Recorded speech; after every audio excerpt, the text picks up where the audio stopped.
دیکھیں اب جن میں ضمانتیں ہو گئی ہیں اس پہ بھی ان کی رہائی کے کوئی آثار نہیں ہے. 190 ملین پاؤنڈ کا کیس باقی ہے, عدت میں نکاح کا کیس ہے جس میں ان کی وائف جو ہیں ابھی بھی جیل میں ہے. لیکن اب آپ کے خیال میں اس کا فیوچر کیا ہے؟ جو باقی جن کیسز میں ضمانت ہوئی ہے اس میں بھی کوئی نتیجہ تو اس کا نہیں مل رہا. دیکھیں جو کیسز ٹوٹل ہیں نا جی 203 کیسز تھے, جن میں سے تقریباً 12-13 سائفر سمیت تو ہے 13 کیسز ختم ہو کر, اور اب رہ گئے ہیں 190 کے قریب کیسز. تو یہ کیسز اگر دیکھے جائیں نا, جن میں اگر گرفتاری دیکھی جائے تو صرف ایک کیس ہے عدت کے دوران نکاح والا کیس کے اوپر جو مقدمہ بنایا گیا تھا, اس میں سزا ہوئی تھی. اب عدت کیس میں جج صاحب کو پیچھے ہٹایا گیا جان بوجھ کر پریشر ڈال کے, میرے اوپر بھی ایف آئی آر درج کر دی اور وکلاء کے اوپر بھی, وہ صبح لگی ہوئی ہے ہماری بیل. اور اس کے ساتھ ساتھ دیگر جو کیسز ہیں ان میں کسی میں اس وقت تک گرفتاری نہیں. یہ چاہتے کیا ہیں کہ یہ کیس جو ہے ڈیلے ہو, نیا جج ہے وہ دوبارہ سے سماعت کرے. آج دیکھا ہے آپ نے کہ خاور مانکا پیش ہوئے ہیں اور انہوں نے کہا جی کہ میں نے وکیل چینج کرنا ہے. یعنی کہ اگر وکیل آپ نے چینج کرنا ہے, ہاں پہلے جج آپ نے چینج کروایا, پھر اب وکیل چینج کرنا ہے تو وکیل چینج کر کے لے آتے, کیونکہ وہ چاہتے ہیں کہ کسی اور مقدمے میں گرفتاری ڈالی جائے. اب اس کے لیے ٹویٹ والا معاملہ ایف آئی اے نے جناب تفتیش کے لیے ٹیم بھیج دی ہے, پہنچ گئی ہے. اور دوسرا کابینہ نے ایک ڈیسیژن دیا تھا, پنجاب کابینہ نے, کہ ان کے خلاف غداری کا مقدمہ بنایا جائے. تو یہ چاہتے ہیں کہ کسی اور کیس میں ان کو گرفتار کیا جائے. یہ کسی صورت نہیں چاہتے کہ 2 کیسز تو ابھی بھی پائپ لائن میں ہیں جو کہ ان کے بن رہے ہیں. اور جہاں یہ بات کی جاتی ہے نا حکومت کی طرف سے, حکومت فارم 47 کی حکومت, ان کی طرف سے بات کی جاتی ہے کہ ہم جو بات کرنے کے لیے تیار ہیں اور وہ نہیں تیار. اور ایک طرف رانا ثناءاللہ کہتے ہیں کہ ہم سے بات کریں گے تو پھر رہائی کا بھی دیکھا جا سکتا ہے.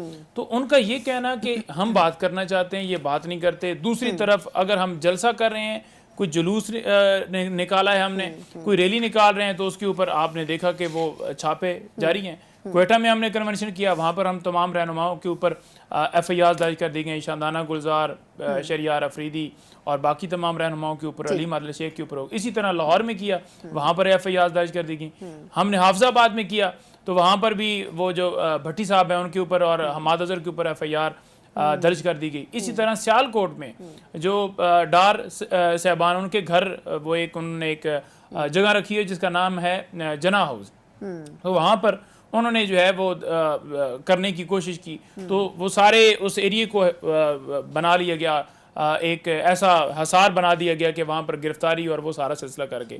تو آپ نے ہمیں نہ کنونشن کرنے کی اجازت دے رہے ہیں, دوسرا ہم عمران خان کے اوپر مقدمات بنا رہے ہیں, تیسرا علی حمزہ, صنم جاوید, ان کو بار بار آپ کسی اور مقدمے میں گرفتار کر رہے ہیں, اور یہ سلسلہ جاری ہے. دوسری طرف آپ منہ سے کہہ رہے ہیں جی کہ ہم تو بالکل راضی ہونے کے لیے. اور مجھے ایک اور مسئلہ, جو لوگ ٹیکنیکلی جیت گئے الیکشن, جس طرح اسلام آباد کے میں 3 جو آپ کے پارٹی کے لوگ ہیں جو جیتے, اب ان کا بڑا عجیب سی سچویشن تھی کہ جو تینوں لوگ مسلم لیگ نون کے اسلام آباد سے جیتے, انہوں نے الیکشن ٹریبیونل کے اوپر اعتراض کیا ہے. میرا آپ سے کویشچن یہ ہے کہ اب وہ جب ان کے ٹریبیونلز چینج کیے گئے ہیں تو اس پر جو پی ٹی آئی کے لوگ جیتے ہیں انہوں نے اعتراض کیا ہے. ایکچوئل وہ سٹوری ہے کیا, اور آپ کے خیال میں اب اتنے لمبے پروسیس کے بعد نون لیگ کی طرف سے ان ٹریبیونلز کے اوپر اعتراض کی وجہ کیا ہے کہ ان ٹریبیونلز کو ختم کیا جائے اور نئے ٹریبیونلز بنائے جائیں؟ دیکھیں سب سے پہلے میں اگر سٹارٹ سے بات کروں نا, 8 فروری کو عوام نے پاکستان تحریک انصاف کو, عمران خان کو ووٹ دیا. ہر امیدوار کو جو ووٹ پڑا وہ عمران خان کو بیسیکلی ووٹ تھا, اور ووٹ پڑا عمران خان کے امیدوار جو بلے کے نشان سے لڑنا چاہتے تھے, جنہیں آزاد کیا اس الیکشن کمیشن نے. لیکن دھاندلی کی گئی, فارم 47 بنائے گئے. اب آپ دیکھ رہے ہوں گے کہ کوئی میچ اگر ہم ہار بھی جاتے ہیں تو لوگ ہمیں جتا کے نا وہ خود فیبریکیٹ کر کے اوپر لکھ دیتے ہیں فارم 47. تو بیسیکلی یہ تمام کے ساتھ ہوا. اب آگے فیز کے 6 مہینے کے اندر اگر کسی جگہ پر دھاندلی ہوئی, اس طرح کا معاملہ ہے, پٹیشن دائر کی ہے, تو وہ 6 مہینے کے اندر الیکشن ٹرائیبیونل نے پٹیشن جو ہے ڈیسائیڈ کرنی ہے. 1.5 مہینہ ہو گیا, یہ تینوں میں سیٹوں کی اگر اسلام آباد کی بات کروں, 1.5 مہینے میں انہوں نے جواب جمع نہیں کروایا. الیکشن ٹرائیبیونل بار بار کہتا رہا ایسا ہی ہے, ٹھیک ہے جی کہ آپ جواب جمع کروائیں. انہوں نے کہا کہ جواب نہیں جمع کروا رہے, اب فارم 45 لے کر آ جائیں. ہم اگر کسی پروگرام میں پوچھیں نا کہ فارم 45, مصطفیٰ کھوکھر صاحب خود اپنا فارم لے کے پہنچ گئے, وہ میچ کر گئے ہمارے ساتھ, ٹھیک ہے. فارم 45 لے کر نہیں, انہوں نے کہا کہ فارم 45 لے کر آئیں اور بیان حلفی بھی ساتھ لے کر. اگر آپ نے جھوٹ بولا تو میں بالکل جیل بھیجوں گا. اب اس بات کے اوپر انہوں نے اعتراض آ گیا کہ یہ سپیڈ بڑی تیز لگائی جا رہی ہے. بار بار انہوں نے کہا آپ جواب جمع کروائیں, آپ نے جواب جمع نہیں کروایا. انہوں نے کہا کہ فارم 45 لے کر آ جائیں, آپ فارم 45 لے کر نہیں آ رہے. ہم ٹی وی پہ بیٹھ کر اگر آپ سے بات کریں کہ فارم 45 ادھر لے کر آ جائیں, آپ کہتے ہیں عدالت میں بات کریں.